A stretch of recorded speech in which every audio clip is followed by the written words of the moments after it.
Hi friends, உங்க எல்லாருக்கும் என்னுடைய அன்பான வணக்கம். இது ஷர்மிளா பிராங்கோவின் விழியில் விழுந்த மலரே நாவல் பகுதி 18. வாசிப்பது ஷர்மிளா பிராங்கோ. வாங்க ஃப்ரெண்ட்ஸ், தொடர்ந்து கதையை கேட்கலாம். ரிஷி ஒரு மாதம் வீட்டிற்கு வராதது அவன் அம்மா மனதில் அதிருப்தியை ஏற்படுத்தி இருந்தது. அவனை கண்டதும், என்ன ஐயாவுக்கு இப்பதான் வீடு நினைவு வந்ததோ? அவனுக்கு முகம் கொடாமல் கேட்ட அம்மாவை கோபமாக முறைத்த அப்பா, இல்ல அவன் வார இங்க வந்துதான் என்ன செஞ்சிட போறான்? நீ அவனுக்கு நிம்மதியை கொடுத்திருந்தா ஓடி ஓடி வந்திருப்பான். அப்பா அப்படி கூறியதும் அம்மாவுக்கும் கோபம் வந்து விட்டது. அப்படி என்னங்க நான் உங்க மகனுக்கு கொடுமைப்படுத்திட்டேன்? அம்மாவும் பொங்கி எழ, வீட்டுக்கு வந்தா 2வது கல்யாணத்தை தவிர உனக்கு அவன்கிட்ட பேச வேற ஏதாவது இருந்ததா? நான் அவனுடைய அம்மாங்க. அவன் நன்மைக்காக தான் நான் எதையும் செய்வேன். நானும் இல்லைன்னு சொல்லல, எல்லா அம்மாக்களும் அப்படிதான் நினைக்கிறாங்க. ஆனா நீங்க நினைக்கிற நன்மை அவங்களுக்கு நன்மையா தோணணும்ல. அப்போ நான் அவனுக்கு கெடுதல் பண்றேன்னு சொல்றீங்களா? அப்பா பிளீஸ், 2 பேரும் என் பேரு சொல்லி இப்படி சண்டை போடுறீங்கன்னா அப்புறம் மாசம் ஒரு முறை கூட வீட்டுக்கு வர மாட்டேன் என்று கூறிவிட்டு எழுந்து அறைக்குள் சென்று கதவை சாத்தி தாளிட்டு கொண்டான் ரிஷி. இரவு வெகு நேரமாக மலர் யாருடனோ போனில் பேசிக் கொண்டிருப்பதை கவனித்த பெரியம்மாவுக்கு பயம் வந்து விட்டது. பதற்றத்தோடு அறைக்குள் வந்தவர் படுக்கையில் சாய்ந்து அமர்ந்திருக்கும் பெரியப்பாவின் அருகில் வந்து அமர்ந்தார். அவரது முகத்தில் தெரியும் கலவரத்தை கண்ட பெரியப்பா, என்னம்மா, என்ன ஆச்சு? உன் முகமே சரியில்லை என்று கேட்டார். இல்லங்க, எனக்கு நம்ம மலர் நடவடிக்கை சுத்தமா பிடிக்கல. என்ன சொல்ற? ஆமாங்க, அத்தைக்கு கூட அவ மேல ஏதோ சந்தேகம். ஆனா நான் அத்தை மேலதான் கோவப்பட்டேன். இப்போ நடக்கிறத பார்த்தா எனக்கும் பயமாவும் சந்தேகமாவும் இருக்குங்க. கடைசியில உங்க தம்பியும் மனைவியும் வந்து எங்க பொண்ணுடைய வாழ்க்கையை நீங்க தான் கெடுத்தீங்கன்னு சொல்ல போறாங்க. நீ என்ன பேசிட்டு இருக்க? இல்ல, மலர் சென்னையில வேலைக்கு போகணும்னு சொல்லும் போது உங்க தம்பி அவளை அனுப்ப மறுத்தாரு. நாம தான் அவ மன ஆறுதல் தான் இப்ப முக்கியம், அதுக்கு அந்த வேலை ரொம்ப அவசியம்னு சொல்லி அவளை வேலைக்கு அனுப்பி வச்சோம். அதெல்லாம் சரிதான். இப்ப எதுக்காக நீ இத பத்தி பேசிட்டு இருக்க? எனக்கு புரியல. நீ கொஞ்சம் தெளிவா சொன்னா நல்லா இருக்கும். மலருக்கு ஏதோ தப்பான உறவு இருக்கிற மாதிரி பெரியம்மா கூறி முடிக்கும் முன் பலார் என்று அவர் கன்னத்தில் அறைந்தார் பெரியப்பா. என்னோட பொண்ணை பத்தி ஏன்கிட்டயே தப்பா பேசுற? கொன்னுடுவேன். என்னுடைய தம்பி பொண்ணு ஆனதால வாய்க்கு வந்தது பேசுறியா? இதுவே நம்ம பொண்ணா இருந்தா நீ இப்படி பேசி இருப்பியா? பெரியம்மா அழுதே விட்டார். நான் மலர ஒரு நாளும் பிரிச்சு பார்க்கவே இல்லைங்க. ஏதோ தப்பு நடக்கிற மாதிரி தோணிச்சு, அதுதான். இதுக்கு மேல பேசின கொன்னுடுவேன், கோபமாக கூறியவர் முதுகை காட்டி படுத்துக் கொண்டார். எடுப்பு முடிந்து மலரும் திங்கள் அன்று கிளம்பிவிட்டாள். வந்து சேர்ந்த அன்றே ரிஷி மலர் இருவரும் அலுவலகம் கிளம்பிவிட்டனர். மாலை மலரை அழைக்க அவளது அலுவலகம் வரும்போது அவள் மிகவும் சோர்வாக இருப்பதை கண்ட ரிஷி, மலர் என்னாச்சு, வேலை ஜாஸ்தியா என்று கேட்டான். வேலை ஜாஸ்தி தான், ஆனா ஏன்னு தெரியல, ரொம்ப டயர்டா இருக்கு. ஹாஸ்பிட்டல் போலாமா? அதெல்லாம் வேண்டாம், ஒரு டீ இல்ல காஃபி குடிச்சா சரியாயிடும். இல்ல, நம்ம போற வழியில ஹாஸ்பிட்டல்ல. வேண்டாங்க. அவள் அப்படி கூற அதற்கு மேல் அவன் எதுவும் பேசவில்லை. இரவு ரிஷி தான் சமைத்தான். அவள் வந்ததும் படுத்துக் கொண்டாள். மறுநாள் காலையும் அவள் எழவில்லை. டீ போட்டு எடுத்து வந்த ரிஷி தான் அவளை எழுப்பினான். சட்டென்று துள்ளி எழுந்தவள், ஐயோ நல்லா தூங்கிட்டேனே. ஓகே, இட்ஸ் ஓகே, இப்ப நேரம் ஆயிடுச்சு, இன்னைக்கு வெளியிலேயே சாப்பிட்டுக்கலாம், நீ சீக்கிரமா ரெடி ஆயிடு என்று அவன் கூற டீயை வாங்கி பருகிவிட்டு அறக்க பறக்க அவள் தயாராக இருவரும் அலுவலகம் கிளம்பி விட்டனர். மாலை வீடு திரும்பும் போது, எனக்கு சூடா பரோட்டா சில்லி சிக்கன் சாப்பிடணும் போல இருக்குங்க. அவள் அப்படி கூற இரவு உணவையும் வெளியே வாங்கி விட்டான் ரிஷி. இந்த வாரமும் ஓடிவிட்டது. இன்னும் 2 நாட்களில் தன் மாமா குடும்பம் வீட்டிற்கு வருவதால் நேற்றிலிருந்தே அம்மா அழைக்க ஆரம்பித்து விட்டார். மாமா வராரு, 1 வாரம் இல்ல 2 வாரம் லீவ் போட்டுட்டு வந்து சேரு, ஒரு 1000 முறை அவர் கூறிவிட்டார். மலர், இன்னைக்கு வீட்டுக்கு போயே ஆகணும். நான் 2 பேருக்கு டிக்கெட் புக் பண்ணிட்டேன். ட்ரெயின் டிக்கெட் தான். லீவ் கேட்டா கிடைக்குமான்னு தெரியல, ஆனா ஏன்னு தெரியல, எனக்கு ரொம்ப டயர்டா இருக்கு. நான் சிக் லீவ் போட்டுட்டு வரேன். ஆனா 1 வாரம் இல்ல என்னால லீவ் போட முடியாது. சரி, எனக்கு புரியுது, எவ்வளவு நாள் லீவ் போட முடியுமோ அவ்வளோ லீவ் போட்டுடு. இன்னைக்கு சாயந்தரம் நம்ம கிளம்புறோம். சரிங்க. மாலை இருவரும் கிளம்பியும் விட்டனர். மலரை பாபநாசத்தில் கொண்டு வந்து விட்டு சென்றான் ரிஷி.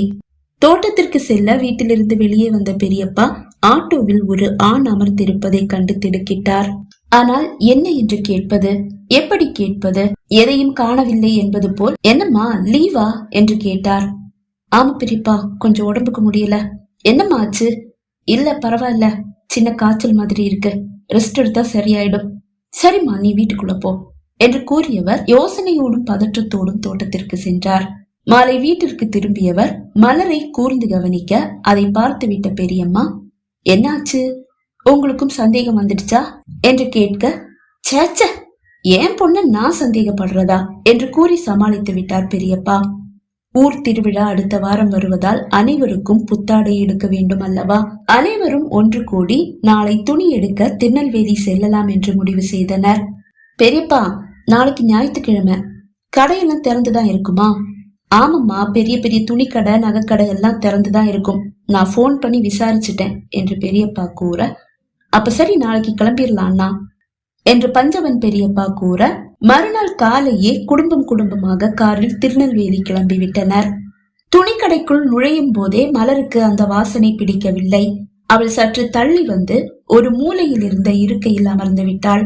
அவளுக்கு சேலை எடுக்கும் போது அவள் அம்மா அவளை அழைக்க, சட்டென்று எழுந்தவள் தலை வேகமாக சுற்றவே அப்படியே கீழே சரிந்தாள். பதறி போனவர்கள் தண்ணீர் கொண்டு வந்து தெளிக்க அவள் எழுந்து கொண்டாள். ஆனால் அடுத்த நொடி குமட்டி கொண்டு வர அங்கேயே குடமாக வாந்தி எடுத்தாள். பயந்து போய் அவளை மருத்துவமனைக்கு அழைத்து செல்லும் போது பாட்டியின் மனதிலும் பெரியம்மாவின் மனதிலும் பீதி. மலருக்கும் லேசாக சந்தேகம் வந்துவிட்டது. நாள் வேறு தள்ளி போய்விட்டது. அதை அவள் இப்போதுதான் கவனிக்கிறாள். தான் மாட்டிக்கொள்வோம் என்பது அவளுக்கு புரிந்து போனது. தன் வயிற்றில் மெல்ல கை வைத்தவளுக்கு மகிழ்ச்சி தாழவில்லை. ரிஷியின் வாட்ஸ்அப்புக்கு தன் லொகேஷனை ஷேர் செய்தவள், அவசரம் வந்துடுங்க என்று மெசேஜ் செய்தாள்.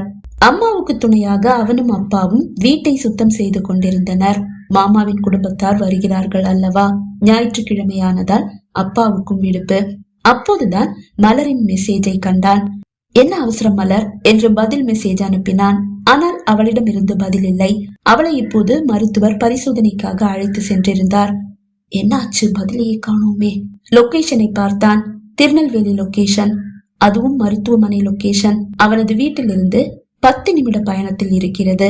அம்மா, நான் வெளியே போயிட்டு வந்துடுறேன் என்று கூறியவன் அம்மாவின் பதிலுக்கு கூட காத்திராது சட்டென்று கிளம்பி விட்டான். லொகேஷனை பார்த்தபடியே அவள் அனுமதிக்கப்பட்டிருந்த அந்த அறைக்கு வந்து விட்டான் ரிஷி. அவளது கையில் ட்ரிப்ஸ் போடப்பட்டிருக்கிறது. அவளை சூழ்ந்து நிற்கும் அவளது குடும்பத்தார் முகத்தில் ஏதோ சோகம், கோபம். மலர், இங்க என்ன நடக்குது? இத்தனை நேரம் டாக்டர் இருந்ததால எதுவுமே கேட்க முடியல. இதெல்லாம் என்ன? நீ ஒன்னும் சின்ன குழந்தை இல்ல. கழுத்துல தாலி இருக்கிறதால டாக்டர் கிட்ட இருந்து தப்பிச்சுட்ட. ஆனா எங்களுக்கு நீ பதில் சொல்லியே ஆகணும். நீ கர்ப்பமா இருக்கேன்னு டாக்டர் சொல்லிட்டு போறாங்க. அது எப்படி மலர்? அவள் அம்மாவின் வார்த்தையில் கோபம், வேதனை, ஆத்திரம் அனைத்தும் ஒன்றாக பிரதிபலித்தது. ஆனால் அவரது அந்த வார்த்தைகளை கேட்டதும் ரிஷிக்கு மகிழ்ச்சி தாழவில்லை. மலர்! மகிழ்ச்சியின் உச்சத்தில் அவன் அழைக்க, அனைவரின் விழிகளும் அதிர்ச்சியோடு வாசலை நோக்கி ஓடியது. ரிஷியை கண்டதும் அனைவருக்கும் மயக்கமே வந்துவிட்டது. அவனிடம் என்ன சொல்வது? அனைவரின் உடலும் நடுங்கவும் ஆரம்பித்து விட்டது. மெல்ல அடியெடுத்து அறைக்குள் வந்தவன் மலரின் அருகில் வந்து அவள் கரத்தை இதமாக பிடித்து அழுத்தினான். உண்மையாவா என்றான். ஆம் என்று நிறைந்த விழிகளோடு அவள் தலையசைக்க, என்ன நடக்கிறது என்று மலரின் வீட்டாருக்கு புரியவில்லை. மலரின் வீட்டாரை பார்த்த ரிஷி, நானும் மலரும் சென்னையில ஒன்னாதான் தங்கி இருக்கோம், நீங்க யாரும் தப்பா எடுத்துக்க வேண்டாம். அதை கேட்டதும் அனைவரின் முகமும் மலர்ந்தது. இப்போதுதான் அவர்களுக்கு உயிரை திரும்பியது.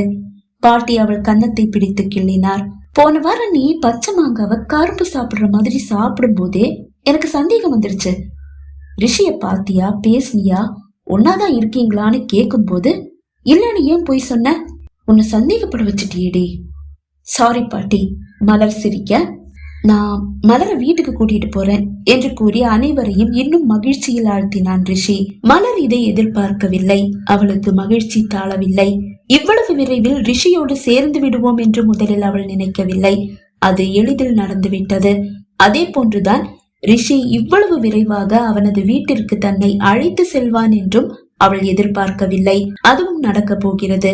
ரிஷியின் அம்மாவை யாரிடமும் காட்டி கொடுக்காமல் அவனோடு சேர்ந்து விட்டதில் அவளுக்கு அப்படி ஒரு ஆனந்தம். ஆனால் இனி ரிஷியின் அம்மா இதை எப்படி எதிர்கொள்வார் என்பதுதான் அவளது பயமாக இருந்தது. தேன்மொழி மெல்ல நகர்ந்து முன்னால் வந்து மலரின் கரத்தை பிடித்தாள். சாரி மலர், என்னாலதான் உன்னுடைய வாழ்க்கையில இவ்வளவு பிரச்சனை. இப்படி ஒரு பிரச்சனையை உனக்கு உருவாக்கணும்னு நான் கனவுல கூட நினைக்கல. ஆனா உருவாயிடுச்சு. அதுக்கு முழுக்க முழுக்க நான் தான் காரணம். அதுக்காக உங்ககிட்ட மன்னிப்பு கேட்கணும்னு ஒவ்வொரு நாளும் நினைப்பேன். ஆனா மன்னிப்பு கேட்கறதுக்காக உன் முன்னாடி வரக்கூட என்னால முடியல. அந்த அளவு ஒரு குற்ற உணர்ச்சியில நான் நடமாடிட்டு இருந்தேன். இப்ப எனக்கு ரொம்ப சந்தோஷமா இருக்கு என்று கூறியவள் ரிஷியை பார்த்தாள்.